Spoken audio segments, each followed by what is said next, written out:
이제 예결위에서 한덕수 총리 상대로 해서 매섭게 질의하는 모습이 또 눈길을 끌었습니다. 그 질문 내용 보니까 일본의 피가 흐르고 있다. 신친일파가 친일파들과 용산에 있는 밀정들을 모두 쫓아내라 이런 발언까지 하셨어요. 어떤 맥락에서 이런 발언을 하시게 된 거예요? 아니 최근에 지금 너무 그러니까 윤석열 정권이 우리 역사 지우개에 있어서 이럴 수는 없다. 우리나라 대통령이면 정말 이럴 수가 없을 것 같아요. 그렇죠. 맞아요. 온 국민이 지금 윤석열 정권한테 친일 정권이라고 지금 욕을 하고 있지 않습니까? 예.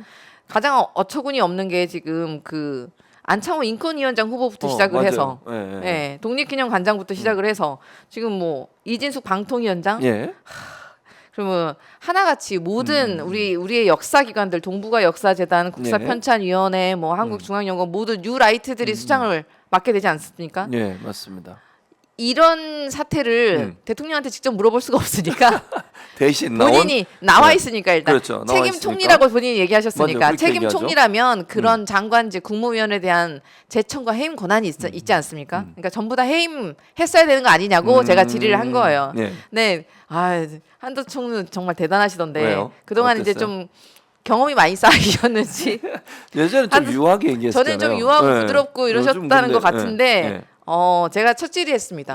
첫 번째 질의하셨군요. 제가 월요일 날 그 종합 정책 질의 민주당 일본으로 질의를 했거든요. 네. 한덕수 총리한테 친일 정권 사상에 대해서 물어보고 네. 그러니까 독도 지우기 그다음에 라인 넘기기 이런 거에 대해서 쭉 물어봤는데 본인이 뉴라이트 아십니까 이렇게 물어보는 질문에 뉴레프트는 아십니까? 반문을 했어요, 도리어? 그 질문 제가 한 건 아니지만 네. 다른 질문 이제 계속해서 비슷한 질문들이 이어졌을 때 네. 다른 의원님 질문에 뉴라이트 아니십니까? 뉴라이트 아니십니까? 뉴라이트이십니까? 이런 식의 네. 질문에 본인은 뉴 레프트는 아십니까? 이런 식의 반문을 하는 거예요. 답변을 해야지 왜 다 반문을 해요? 그러니까 말이에요. 네. 뉴라이트 그리고 어마어마한 또 답변도 하셨는데 한덕수 네. 총리가 예. 그게 다 개인 사상이라는 거예요. 김문수 그 고용노동부 장관도 본인이 일본 국서 이런 식으로 얘기한 게 네. 개인의 사상이 자유라는 거예요. 현재 그 사람이 어떤 일을 할 수 있는지 역량과 자질로 판단을 해야지 그 사람이 한 뭐 말이나 이런 걸로 단편적인 걸로 편파적으로 판단을 하지 말라 그러시는데 개인 사상을 인정 못하면 전체주의다. 그렇게 라는 얘기했어요. 궤변. 이게 무슨 말도 안 되는 소리를 그러니까 온 국민이 그걸 보셨으니 얼마나 화가 나셨겠어요. 화가 나네요, 진짜. 네. 아니, 개인 사상을 인정하냐면 전체주의란 말은 그럼 이런 거잖아요. 국무위원이나 이렇게 중요한 국정을 운영하는 그런 자리에 고위공직자로 가는 사람들은 어떤 사상을 갖고 있든 상관없다. 상관이 없다는 얘기예요. 그분의 얘기는 앞으로 그 사람이 어떤 일을 할지 지켜봐 달라는 거예요. 과거에 뭘 했든지 간에. 그럼 청문을 왜 해요? 그 청문은 왜? 그러니까요. 말이 안 그런 되잖아요. 정말 말이 안 되고 궤변이죠. 그런 국무위원들을 전부 뉴라이트로 뽑을 수밖에 없었으니까 그걸 네. 변명을 하려고 지금 맨 앞장서서 지금 방어하고 계시는 거예요. 그걸 온 국민이 보고 계셨으니 다 같이 아마 분노하셨을 거라고 생각합니다. 예. 그러니까 한덕수 총리를 이제 직접 보신 건 처음일 거 아니에요. 이게 대회에서 말을 하고 이런 거는 네네. 깜짝 놀라셨을 것 같은데. 깜짝 놀랐어요. 되게 점잖으신 분인 줄 알았거든요. 예. 근데 막 역성을 내시면서 그게 이번에 더 그러더라고. 이번에 예. 저는 처음 대면하는데 그러니까. 이렇게 그게 바로 거짓 선동이죠. 그래서 가짜 뉴스 아닙니까? 이렇게 말씀하시는 거예요.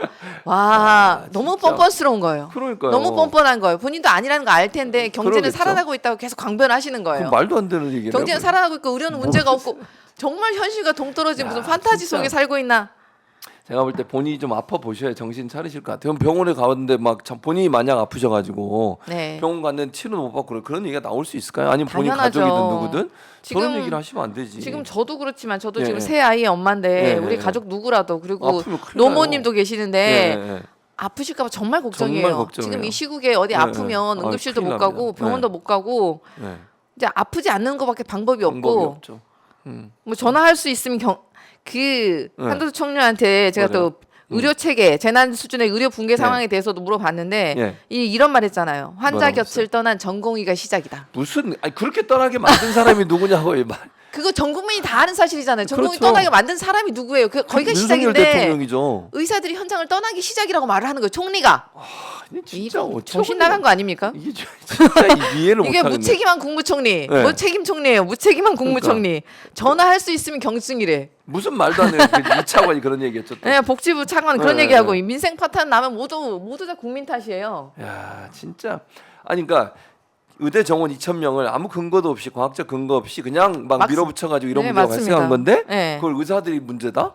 의료 현장을 떠난 의사들한테 맨 처음이 시작이라 그러는데 누가 그 말을 납득을 하겠습니까? 납득 못하죠. 전 국민이 다 아는 네, 사실이에요. 네, 네. 의료 현장 가봐라 괜찮다라고 하는 대통령의 망언에 진짜 모든 전 국민이 참담했잖아요.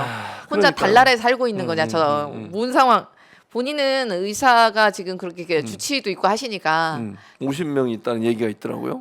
전혀 이 상황이 와닿지 않겠죠. 근데 일반인 수준이면 지금 어디 아파도 병원에 가기가 무섭다니까요. 무섭죠. 제가 아는 지인 하나도 오밤중에 자다가 벌레가 귀 속에 들어가지고 물렸다는데 병원을 뺑뺑이로 막 5만 대를 다 돌다가 한 2시간을 돌다가 어디 가서 그냥 했다고 하던데 아프면 지금 큰일 나는 상황이에요. 네, 갈 아프면 안 병원이 돼요. 없어서. 절대로 아프면 안 되는 상황이에요. 이게 이런 상황을 만들어 놓고 어떻게 저런 뻔뻔하게 저런 얘기를 할 수 있는지 모르겠어요. 아니 국민을 이렇게 볼모로 잡고 지금 도박을 하는 베팅을 하는 정권이 어디 있습니까 세상에. 그러니까요. 있을 수 없는 문제죠. 있을 수 없는 정부인데 근데 또 황당한 거는 본인 잘못이 아니라고 이렇게 뻔뻔하게 너무 뻔뻔하다는 게 그래, 문제예요. 뻔뻔하죠. 전혀 상황 인식이 그렇지 않으면 본인도 알지 않을까 싶은데 반대적인 얘기를 너무 뻔뻔하게 사실인 것처럼 계속 주장을 하는 거예요. 그리고 한덕수 총리가 이런 질문도 하셨어요. 기시다 총리는 만나면서 이제 대통령 얘기죠. 국회 개원식은 왜 못 오냐 이런 지적도 하셨죠. 네. 그때 자, 뭐래요? 첫마디로 했었었죠. 네, 네. 기시다 총리 만나러 갈 시간이 있으면서 네, 네. 예? 국민이 대표로 뽑아준 국회의원들 개원식에는 올 시간이 없냐. 그러니까 또 총리님께서 말씀하셨죠. 네. 대통령이 이미 말을 했다. 국회가 정상이 아니기 때문에 처분이가 없습니다. 국회가 제대로 이렇게 협력을 할 의지가 보이지 않고 본인이 불려 나와도 이렇게 망신 주기를 할 게 뻔하니까 못 나가겠다 이런 얘기인 거예요. 아니 근데 국회는 그러면 대통령 환영해주고 박수 쳐주고 잘한다 그러고 비판하면 안 되는 곳입니까? 당연히 그러라고 뽑은 거잖아요. 비판하고 견제하라고 뽑은 거 아닙니까? 그렇죠. 역대 대통령 누구도 국회랑 사이랑 아무 좋더라도 푸대접이 왔어요. 예상된다 하더라도 개원식만큼은 참석을 했었어요. 참석했죠. 1987년 민주화 이후 처음이에요. 처음이에요. 대통령이.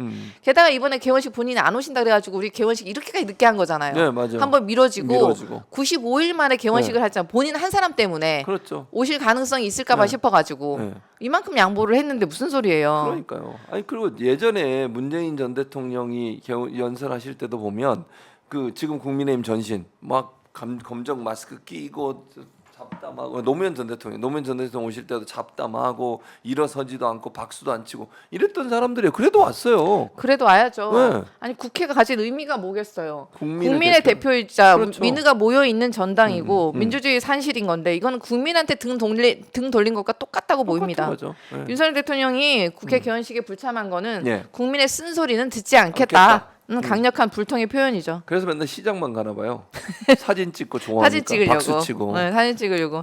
그러니 어젠가 국민한테. 그제도 어디 무슨 농협 어디 뭐 마트 갔다면서요? 네, 마트 가가지고 이번에는 뭐 파는 안 샀더라고요.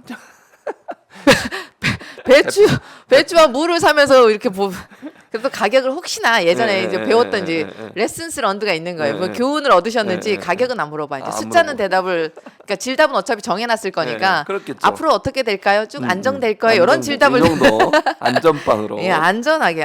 이게 역시 학습의 효과가 있구나. 그러니까 이게 이제 총리뿐만 아니라 이 윤석열 대통령 개원식 불참 관련해서 정진석 비서실장 이런 얘기했어요. 네. 대통령 국회 개원식 불참 내가 건의했다. 자. 이성 잃은 국회를 어떻게 하나? 이성 잃은 국회래요.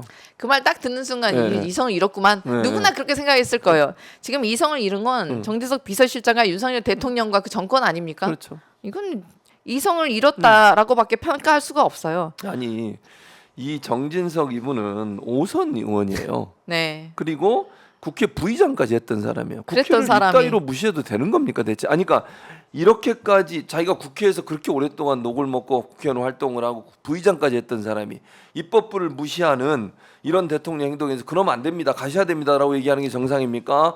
내가 가지 마라 그랬다. 이게 무슨 뭐 이거는 사실일지 아닐지 몰라요, 사실. 윤석열 대통령이 가기 네, 싫어하니까 정진석 비서실장이 그렇게 자기가 말을 했을 수도 총대를 메고. 그러니까 앞장서서 그냥 자기가 방어를 해주려고 하는 거였을 수도 있고 예. 아니면 그냥 자기가 말을 했다 그러면 진짜 이성을 잃은 거죠. 그러니까요. 5선 국회의원이 할 소리는 아니잖아요. 총선이 끝난 지 벌써 5개월 가까이 됐는데 4월에 했으니까 국민께서 이성을 찾으라고 지금 심판한 대상이 그때도 그랬고 지금도 마찬가지고 네. 국민의힘과 윤석열 정권이었잖아요. 그렇죠. 정권에 대한 심판은 그때 이미 총선에서 확실하게 이루어진 건데 그때는 어떻게 얘기했냐면 당시 대통령도 네. 총선의 민심을 겸허히 수용하겠다. 그렇죠. 그렇게 얘기했죠. 더 낮은 자세로 더 많이 소통하겠다라고 음. 약간 반성의 말을 한 번 했어요. 네. 근데 그 후에 어땠습니까? 그때 지지율이나 지금 지지율이나 똑같아요. 23%. 맞아요. 손바닥으로 하늘을 가리고 있습니다. 후한무치하고 네. 오만과 독선 여전히 똑같아요. 어떠한 기대가 안 되고 대통령실이나 대통령은 계속해서 국회 상황을 비판을 해요. 여야가 싸우고 있고 협치가 안 되는 자기가 오면 무슨 소용이냐 이렇게 얘기하는데 네.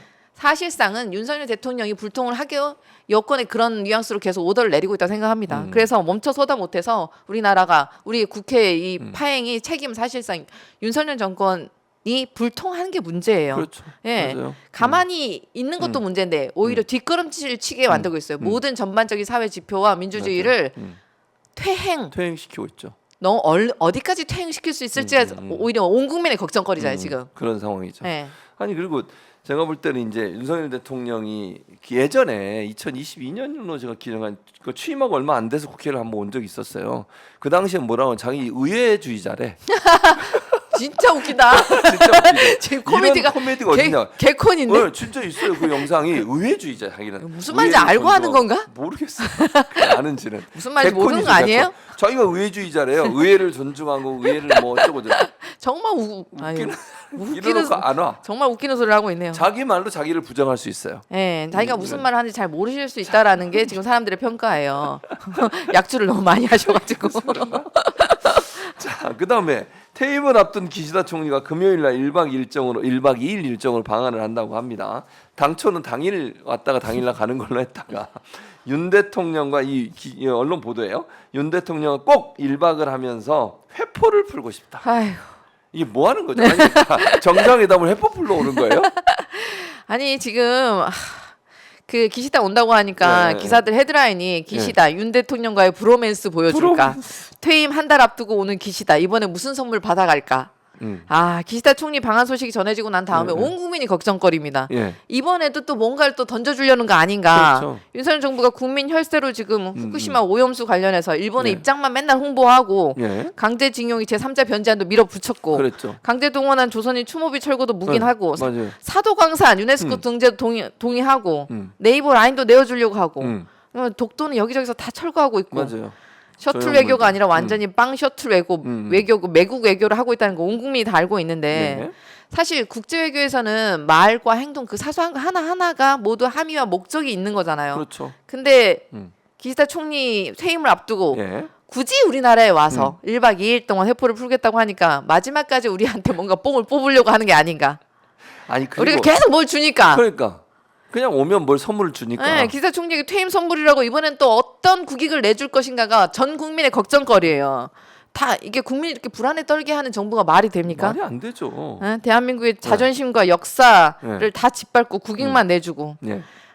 윤석열 대통령 정말 큰일입니다. 그러니까요. 아니 네. 그러니까 보통은 퇴임하는 사람은 어디 나라를 방문하고 그러지 않습니다. 그래야 정상이죠. 네, 취임하는 사람이 아니죠. 이제 곧 그만둘 사람이에요. 네. 저 사람을 왜 불러가지고 정상회담을 하는 거죠? 아니 아무 의미가 없어요. 의미 없어요. 네. 이제 그것도 지지율도 엄청 낮잖아요. 기시다 거의 뭐 두 분이 쌍벽을 이루시던데 그러면 이제 새로 총리 되는 사람 불러서 어떻게 잘할까? 저분이 이제 나가는데 무슨 힘이 있겠어요. 그러니까요. 인기도 없고. 네. 근데 저 1박 2일이나 와가지고 우리 세금으로 그래서 정상회담 하게 되면 예우도 하고 이래야 되는 거 그러니까 아닙니까? 국민 세금을 써서 서울 네. 한복판에서 기시다 2인 파티를 해주는 게 그러니까, 말이 되냐고요? 말이 안 되죠. 이게 좀 정신 나간 짓을 하고 있는 김병준의 말이 자꾸 정신 생각이 나간 짓이죠 지금. 진짜 어처구니가 없습니다. 이런 그래요. 일을 왜 하는지 모르겠어요. 그러게 말입니다. 네. 네.